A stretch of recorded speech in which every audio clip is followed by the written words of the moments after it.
జాతీయ పార్టీలు గతం కంటే భిన్నంగా రాష్ట్రాల్లో బలోపేతానికి ప్రయత్నిస్తున్నాయి. కొన్ని ప్రాంతీయ పార్టీలు కూడా వ్యూహాత్మకంగా తమ ప్రయోజనాలకు అనుగుణంగా ఏదో ఒక జాతీయ కూటమిలో చేరుతున్నాయి. దేశ రాజకీయాల్లో చాలా కాలంగా ప్రాంతీయ పార్టీలు కీలకంగా మారుతున్నాయి. అదే సమయంలో కొన్ని పార్టీలు సమస్యలను ఎదుర్కొంటున్నాయి. దేశంలో రాజకీయ పార్టీల వ్యవహార సరళిపై కేసీఆర్ విశ్లేషణ ఇప్పుడు చూద్దాం.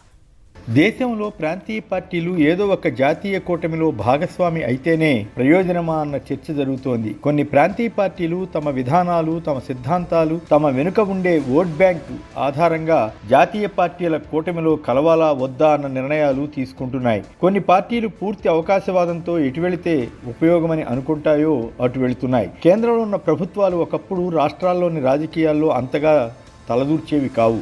కానీ రాను రాను అవి కూడా ప్రాంతీయ పార్టీల ధోరణిలో ఆలోచించడం చేస్తున్నాయి. ఆయా రాష్ట్రాల్లో పట్టు తెచ్చుకోవడానికి కృషి చేస్తున్నాయి. దీన్ని దృష్టిలో ఉంచుకుని కొన్ని ప్రాంతీయ పార్టీలు వ్యూహాత్మకంగా జాతీయ పార్టీలతో చెలిమి చేస్తున్నాయి. స్వాతంత్రం వచ్చినప్పటి నుంచి పలు ప్రాంతీయ పార్టీలు పుట్టాయి. వాటిలో అనేకం జాతీయ పార్టీల్లో విలీనం అవడమో లేక పొత్తు పెట్టుకుని మనుగడ సాగించడమో చేశాయి. నాయకత్వ స్థాయిని బట్టి అవి కొంతకాలం నిలబడగలుగుతున్నాయి. ఉదాహరణకు ఉమ్మడి ఆంధ్రప్రదేశ్లో మెగాస్టార్ చిరంజీవి ఉవ్వెత్తున పైకి లేచినా అనతి కాలంలోనే పడిపోయింది. ఒంటరిగా పోటీ చేసి అధికారం సాధించలేకపోవడంతో ఆ తర్వాత కాలంలో కాంగ్రెస్లో విలీనమైపోయింది. ఉమ్మడి ఏపీలో ఉప ప్రాంతీయ పార్టీగా ఏర్పాటైన తెలంగాణ రాష్ట్ర సమితి 2001లో తన ప్రయాణం ఆరంభించి 2004 ఎన్నికల నాటికి కాంగ్రెస్తో పొత్తు పెట్టుకునే దశకు ఎదిగింది. ఆ రోజుల్లో కాంగ్రెస్ కేంద్రంలోనూ రాష్ట్రంలోనూ అధికారంలో లేకపోవడంతో టీఆర్ఎస్ కూడా ఉంటే ఏపీలో అధికారం సాధించగలుగుతామని నాయకత్వం భావించి పొత్తు కుదుర్చుకుంది. అది సత్ఫలితాన్నిచ్చింది. కాంగ్రెస్ కూటమిలో టీఆర్ఎస్ కూడా భాగస్వామి అయింది.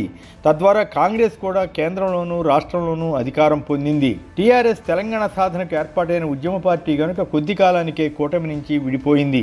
తదుపరి తెలుగుదేశం, సిపిఐ, సిపిఎంలతో పొత్తు పెట్టుకున్నా పెద్దగా ఫలితం దక్కలేదు. ఆ తర్వాత పరిణామాల్లో తెలంగాణ రాష్ట్రం రావడం, ఒంటరిగా టీఆర్ఎస్ పోటీ చేసి అధికారం సాధించడంతో పార్టీకి ఖ్యాతి వచ్చింది. 9.5 ఏళ్ల పాటు పవర్లో ఉంది. 2023లో జరిగిన ఎన్నికల్లో ఓటమి పాలవడంతో ప్రస్తుతం సంక్షోభాన్ని ఎదుర్కొంటోంది. పార్లమెంట్ ఎన్నికల్లో బీఆర్ఎస్కు ఒక్క సీటు కూడా రాలేదు. అదే బీఆర్ఎస్ కనుక కాంగ్రెస్ లేదా బీజేపీతో పొత్తు పెట్టుకోగలిగి ఉంటే ఈరోజు ఈ పరిస్థితి ఇలా ఉండేది కాదేమోనన్న అభిప్రాయం ఉంది. ఒక దశలో బీజేపీతో స్నేహంగానే ఉన్న మరో సందర్భంలో జాతీయ స్థాయిలో కాంగ్రెస్కు సహకరించిన ఒంటరిగానే రాష్ట్రంలో రాజకీయం చేయవలసి వచ్చింది. ఆ రెండు పార్టీలు ప్రత్యర్థి పార్టీలుగా అధికారం కోసం పోటీ పడడమే ఇందుకు కారణం. ఎంఐఎంతో బీఆర్ఎస్ స్నేహంగానే ఉన్న ఆ పార్టీ రాష్ట్రంలో ఎవరు అధికారంలో ఉంటే అటువైపు మొగ్గు చూపుతుంటుంది.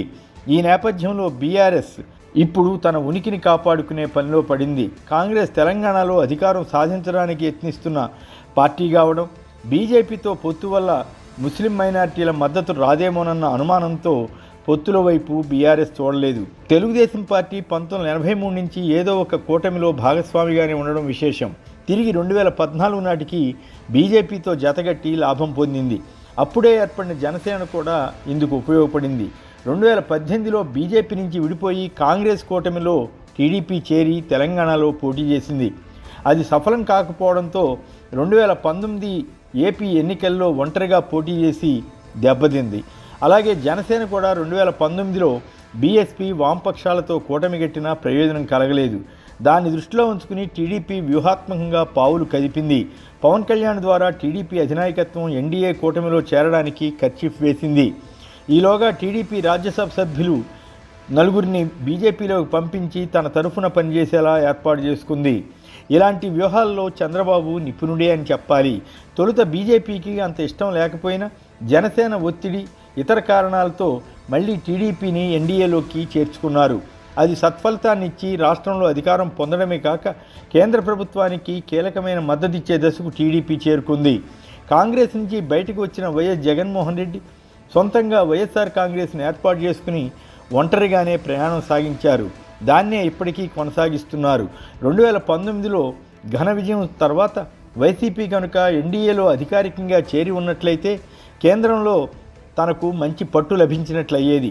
కానీ తన వెనుక ఉన్న ఓట్ బ్యాంకు ఎక్కువగా బీజేపీ వ్యతిరేక భావజాలంతో ఉంటుందన్న అభిప్రాయంతో అలా చేయలేకపోయారు. కానీ ప్రధాని మోడీతో ఉన్న స్నేహం కారణంగా కాంగ్రెస్తో సరిపడదు కనుక ఎన్డీఏకి అవసరమైన అన్ని సందర్భాల్లోనూ మద్దతిచ్చి వారి అభిమానాన్ని చూరగొన్నారు.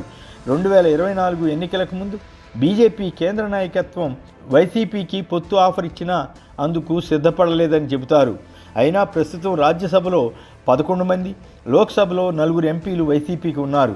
దీన్ని దృష్టిలో ఉంచుకుని ఎన్డీఏతో సంబంధాలు మెరుగుపరుచుకోవడం మంచిదన్న భావన ఉంది. అలా వైసీపీ చేస్తుందో లేదో తెలియదు. అంటే జాతీయ పార్టీతో పొత్తుతో చంద్రబాబు నాయుడు, బీహార్ ముఖ్యమంత్రి నితీష్ కుమార్ వంటి నేతలు రాజకీయంగా ఇతరత్రా లబ్ధి పొందుతుండడం గమనించదగ్గ అంశం. వారు కాంగ్రెస్ కూటమా, బీజేపీ కూటమా అన్న దాంతో నిమిత్తం లేకుండానే రాజకీయాలు సాగించి సఫలమయ్యారు. ఓవరాల్గా చూసినప్పుడు వీలైతే కేంద్రంలో అధికారంలో ఉన్న జాతీయ పార్టీతో కూటమిలో భాగస్వామి అవడమో లేక సత్సంబంధాలు పెట్టుకోవడమో చేయక తప్పని పరిస్థితులు ప్రాంతీయ పార్టీలకు ఏర్పడుతున్నట్లు అనిపిస్తుంది. అధికార పార్టీతో వీలు కాకపోతే ప్రతిపక్ష కాంగ్రెస్ కూటమిలో అయినా చేరితే ఏదో ఒక అండ దొరికినట్లవుతుందన్న భావన దేశవ్యాప్తంగా ఏర్పడుతోంది. దేశ రాజకీయాల్లో ఇది అత్యంత కీలకమైన పరిణామంగా కనిపిస్తుంది.